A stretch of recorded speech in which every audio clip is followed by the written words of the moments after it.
De camionero a mafioso. Me refiero a Frank, el irlandés Sheeran, el personaje de la última película recién estrenada de Martin Scorsese, que se llama El Irlandés, precisamente. Se acaba de estrenar en Argentina. Se podrá ver solamente durante una semana en un cine, y luego va a la pantalla de Netflix porque es una producción de Netflix. ¿Quién es este personaje? ¿Cuál es el contexto histórico de esta película que tiene entre, bueno, Frank, el irlandés Sheeran, este camionero veterano de la Segunda Guerra Mundial, que se convierte además en mafioso, protagonizado por Robert De Niro, y tiene otro personaje histórico que es interpretado por Al Pacino, Jimmy Hoffa, el líder de los camioneros en Estados Unidos? ¿Cuál fue el contexto histórico de este personaje y qué relación tuvo con John Fitzgerald Kennedy? Se cumplen hoy 56 años del asesinato de Kennedy, 22 de noviembre de 1963. En esta película está todo esto tramado y estamos con un especialista en Estados Unidos, Joaquín Arguindey. Muchísimas gracias, Joaquín, por estar aquí. Joaquín es un analista internacional y es el director del Observatorio Político John Fitzgerald Kennedy. Bueno, interesantísima y prometedora según los que han visto esta película, El Irlandés, una película larga, pero dicen que es la mejor película de Scorsese de los últimos 30 años. ¿Cuál era esta relación? Hubo una relación entre John Fitzgerald Kennedy, inicial, en buenos términos, con Jimmy Hoffa, este sindicalista de los camioneros en Estados Unidos. La hubo. Hubo una especie de tregua o pausa en las hostilidades alrededor de la elección de 1960, en la cual Kennedy fue electo. Pero mayormente la relación entre los Kennedy, la familia Kennedy, y Hoffa fue mala. El hermano Bobby Kennedy, RFK, inició su carrera pública en buena medida persiguiendo intentando combatir la corrupción y persiguiendo a lo que serían miembros de la mafia dentro de los sindicatos. Y Kennedy en sí mismo, a pesar de representar una sección del Partido Demócrata un tanto más progresista, no tenía una muy buena relación con los sindicatos en comparación a otros. Hoffa hubiera preferido otro candidato que triunfara en 1960 dentro de la primaria demócrata, pero se llevaron bien de todas maneras. Joaquín, hablas de una tregua que tiene que ver también con financiamiento de la campaña de Kennedy por parte de Hoffa. Es posible, por supuesto son instituciones opacas, las instituciones mafiosas, y el sindicato de camioneros es bastante difícil determinar en 1959 o 60 dónde terminaba el sindicato y dónde empezaban las actividades, digamos, no estrictamente legales del sindicato. Pero sí, probablemente hubo un tipo de colusión entre Jimmy Hoffa, la mafia en sí mismo. Algunos mencionan a Frank Sinatra como una persona que estuvo en el medio. Claro. Y la campaña de Kennedy. Claro. Se dice que el día que asesinan a Kennedy, aquel 22 de noviembre, Hoffa, al enterarse de las noticias mientras almorzaba, dice algo así como: espero que se lo coman los gusanos. Es posible, sí, es un tanto, digamos, apócrifo, imagino, pero la relación para ese entonces, junto con el resto de la mafia, habían sido bastante... no había sido buena la gestión de Kennedy para ellos hasta ese momento.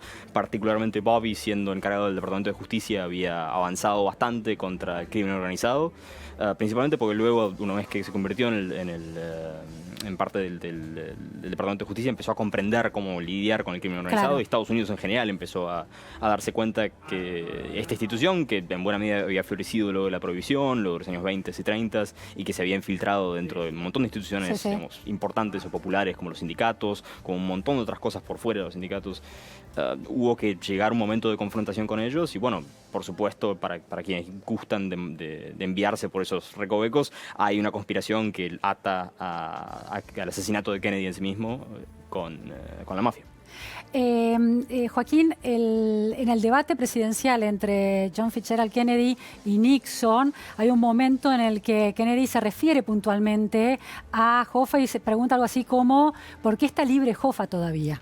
Está libre en buena medida porque era una persona con mucha capacidad para intimidar a testigos que estuvieran en su contra, y simultáneamente era una persona con una habilidad para presentarse como un Robin Hood ante su propio grupo de simpatizantes y de miembros de su sindicato, en el cual, si bien utilizaba métodos mafiosos para hacer su voluntad. También era una persona que repartía los beneficios de tener un sindicato fuerte y era bastante amado por ello, por los miembros. Los años 50, los sindicatos en los Estados Unidos enfrentaron bastantes investigaciones por parte del Congreso, en su mayoría diseñadas para eliminar su capacidad para influenciar políticamente los resultados, para bien y para mal. Y Hoffa fue una de las personas que estaba más asociada con la corrupción y con todo digamos, lo impuro del mundo de los sindicatos, y el resto de los sindicatos intentaron sacárselo de encima, lo expulsaron de la confederación sindical de la cual participaba, e intentaron como impedir que el peso de Hoffa y las malas acciones de Hoffa cayeran y dinamitaran todo lo que habían logrado desde los años 30 en cuanto a legislación sindical. Joaquín, en la película de Scorsese hay un hecho muy interesante, que es que este camionero, Frank Sheeran, que se convierte en un asistente clave de Hoffa y de la organización mafiosa, tiene que transportar en un camión armas para los cubanos entrenados por la CIA que iban a hacer la invasión de Bahía de los Cochinos. ¿En qué contexto se dio Bahía de los Cochinos? Y Hoffa, de alguna manera, era uno de los promotores del derrocamiento de Fidel Castro. Una de las cosas de las cuales se acusa a Hoffa en particular es de utilizar la caja de pensiones del sindicato de camioneros como una especie de alcancía o banco para la mafia, lo que necesitaran construir, casinos, cualquier tipo de emprendimiento. La mafia tenía Es decir, lavaba dinero de la mafia. Sí, utilizaba el dinero como para establecer los negocios legítimos de la mafia y luego ese dinero, mejor dicho, esas instituciones servían para lavar el dinero posteriormente. Las Vegas en buena medida se construyó de esa forma. La Habana y Cuba en general era una especie de lugar de diversión de todo lo impuro, de todo lo que no se podía hacer en público en Estados Unidos. La Cuba de Fulgencio Batista. Claro, la Cuba de los 50 y Hoffa y otras personas asociadas o en órbita de instituciones mafiosas o de familias mafiosas se vieron perjudicados por la revolución cubana y deseaban desplazar a Castro y volver a lo que era la normalidad previa a la revolución cubana. Hablabas de conspiraciones. ¿Se supone entonces que, o alguna de las lecturas conspirativas que hay detrás del asesinato de Kennedy aquel 22 de noviembre, alcanzan entonces a la mafia y a la figura de Hoffa como responsables de alguna forma, instigadores? Tal vez no Hoffa como la persona que llevó a cabo la operación, pero Hoffa como una de las personas que orbitaba en el mundo en el cual tal vez Kennedy, al ser muy, muy impopular con mafiosos y con personas negativamente afectadas por la Revolución Cubana, los exiliados cubanos en Miami, la CIA, otros grupos, tal vez se argumenta que fueron responsables de asesinar a Kennedy por haber hecho las paces o de alguna forma desistido de modificar la situación de forma significativa en Cuba. ¿Cuál fue la relación, una vez que toma distancia nuevamente de los Kennedy, la relación de Hoffa con Nixon? ¿No? Porque le prestan su apoyo. Bastante más cercana. Hoffa era una persona, en los 50, finales de los 50, principios de los 60, se desarrollaron dos culturas paralelas en los sindicatos. Una que veía a los sindicatos como un método más de simplemente de conseguir mejores condiciones o mejores beneficios para los afiliados, y otras personas que veían a los sindicatos como un medio para transformar la sociedad estadounidense en general. Por dar un ejemplo, el discurso Yo tengo un sueño de Martin Luther King fue en buena medida organizado por el AFL-CIO, que es la confederación más importante de sindicatos en Estados Unidos, y gente como el líder del sindicato automotriz era una persona que creía que por fuera de los sindicatos había un montón de trabajo que hacer y los sindicatos podían ser un vehículo más para tener congresistas laboristas, para tener programas antipobreza, un montón de cosas. Hoffa no veía eso en absoluto. Hoffa veía un negocio. Veía un negocio, no era una persona que era mala para sus afiliados dentro de los sindicatos, pero no veía una misión más allá de ello. 1,5 millones de afiliados, ¿no? Llegó a tener bastantes. Los métodos para conseguir afiliados eran bastante heterodoxos, digamos, y sobre todo, una cosa que la mayoría de los sindicatos en Estados Unidos tiene es un control bastante leve por parte de la Dirección Nacional de lo que eran diferentes afiliados y diferentes locales a lo largo del país. Uno de los cargos, una de las formas en las cuales Hoffa se defendía era que no tiene control sobre lo que los diferentes locales en tal lugar está haciendo, porque tenemos locales que son trotskistas, tenemos locales filiales del sindicato. Joaquín, métodos heterodoxos para conseguir afiliados, ¿a qué te referís con heterodoxos? A extorsionar a los empleadores de tal forma que estuvieran de acuerdo con lo que mandaba Hoffa, forzar a empleados a afiliarse al sindicato que quisieran o no. Era un sistema de palo y zanahoria, el beneficio de ser parte de un sindicato fuerte, con todos los, sobre todo durante la guerra, con todos los contratos que podían venir de ese lado, o la posibilidad de que tal vez tu negocio deje de funcionar o deje de funcionar también por cosas que se queman, cosas que se rompen, empleados que no quieren trabajar. Claro. Algún tipo de boicot más o menos programado y local o sistemático. Sí, digamos, el cargo contra Hoffa es que buena parte de esas cosas, la parte más violenta de su sindicato, la tercerizó en la mafia. La forma en la cual la mafia se metió en el sindicato de camioneros. Que es lo que muestra la película de alguna manera. Sí, que el músculo del sindicato en buena medida fue mafioso y a pesar de que ya venía de mucho antes la mafia previo a Hoffa, todos los líderes del sindicato de camioneros previos a él tampoco habían sido las personas más limpias. Joaquín, dentro de la trama también pesa como dato histórico la desaparición de Hoffa, que se ha quedado, se lo ha dado por muerto, pero nunca se pudo encontrar su cuerpo y determinar los hechos. Él desapareció el 30 de julio de 1975 del estacionamiento del restaurante Machuca Red Fox en Detroit. Iba a encontrarse con Provenzano, Johnny Provenzano, un mafioso y con otro mafioso más, y a partir de ahí nunca se supo dónde estuvo, no se lo pudo encontrar nunca más. La película juega con ese dato histórico, no quiero spoilear la película. ¿Hay teorías sobre el asesinato en Estados Unidos? Hay abundantes teorías. Sí. La más común es aquella que involucra que la mafia tenía miedo de que Hoffa, en su deseo de volver a tener poder dentro del sindicato de camioneros, colaborara con el gobierno para encarcelar a las personas que le habían ayudado a llegar hasta donde llegó. Claro, porque el dato importante también es que estuvo preso a partir de una acusación de soborno a un jurado que lo tenía que juzgar, y el que lo saca de prisión es Nixon. Es Nixon, justamente. Claro. La persona que se encargó de que estuviera en prisión por 2 cargos distintos fue Bobby Kennedy, justamente. Claro. El conflicto entre ambas familias, entre Hoffa y los Kennedy. ¿Y Nixon bajo qué argumento da esta venia? Una amnistía de que ya había cumplido suficiente tiempo en la cárcel. Lo que se dice, por otro lado, es que hubo una donación bastante significativa de dinero a la campaña oscura de Nixon por parte de camioneros o por parte de gente asociada a Hoffa, y sobre todo, que Hoffa siempre fue republicano en términos ideológicos, o venía de una familia republicana, y su alianza con el Partido Demócrata una vez que el movimiento de derechos civiles había comenzado, una vez la que plata negra de la política, venía de Hoffa en ese caso. Ya se sentía muchísimo más cómodo con Nixon, que en términos ideológicos pertenecía a un conservadurismo que no era, del gobierno cada vez menor, sino que era una persona que podía llevar a cabo una asociación con sindicatos, sobre todo con sindicatos que estuvieran dispuestos a mantener apoyo a la guerra de Vietnam, anticomunismo en general, una oposición a los movimientos contra cultura. Claro, tenían una visión conservadora de los Estados Unidos. Bastante, sí. Jugaban esa Hoffa siempre fue así. Claro. Hay un dato interesante también, que es que esta película se basa en un libro que se llama I Heard You Paint Houses. Escuché que pintabas casas, de Charles Brandt, que fue un ex fiscal de Estados Unidos.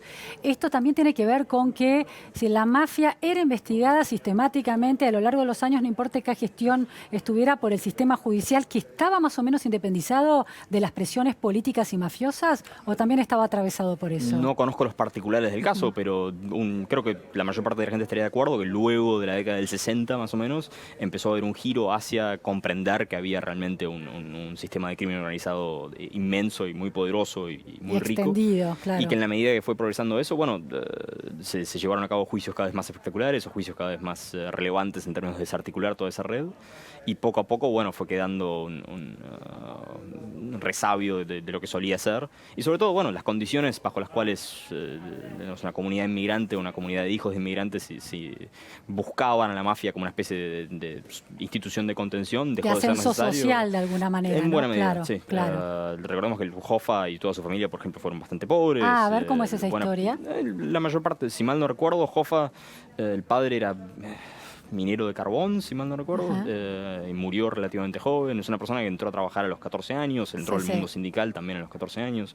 Es decir, las condiciones para que surgieran Hoffas y surgieran líderes sindicales con tal vez más tapujos estaban ahí en los Estados Unidos de la época, y siguieron estando hasta más adelante. Hoy en día, imagino, no hay una mafia tan grande, porque la comunidad italiana en Estados Unidos está mucho más integrada, Claro. mucho más próspera, digamos, no se precisa una mafia en el mismo sentido que tal vez se precisaba para sus integrantes Claro, en previas épocas. Porque la mafia con la que se relaciona la película, Jimmy Hoffa, es una mafia italiana de la familia Bufalino, con Russell, que es Joe Pesci, ¿no? Haciendo del mafioso italiano interesantísimo. Y bueno, Jimmy Hoffa es Al Pacino. Había otras mafias de otros orígenes nacionales, quiere decir, están los italianos, pero había también guerra entre, digamos, etnias y mafias conformadas por nacionalidades distintas. Sin duda, de hecho podemos retroceder hasta el principio de la conversación. Sí. La ciudad de Chicago es famosa por, en la época de la Prohibición, tener como bandas armadas organizadas por barrios que mayormente respondían a la comunidad prominente del barrio, la comunidad, digamos, demográfica, de nacionalidad de cada barrio.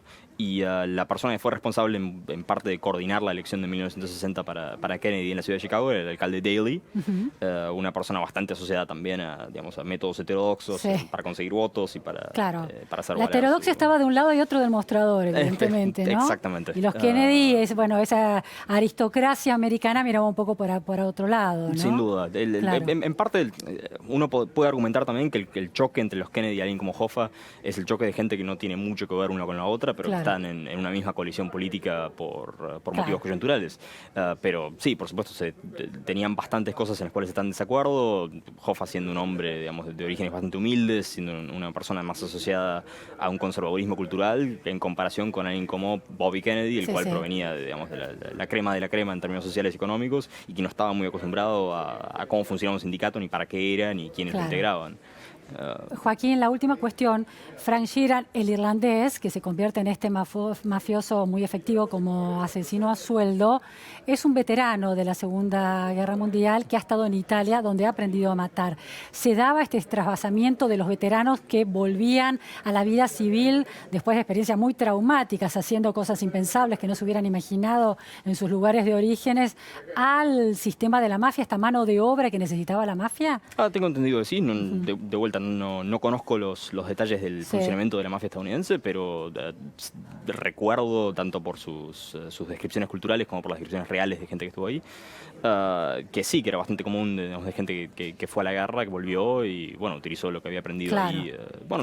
Por fuera de la mafia, inclusive luego de la guerra de Vietnam, por ejemplo, hubo bastante gente que volvió de Vietnam con tanto un hábito de consumo de drogas como, digamos, lo que podríamos llamar potencial de mano de obra desempleada.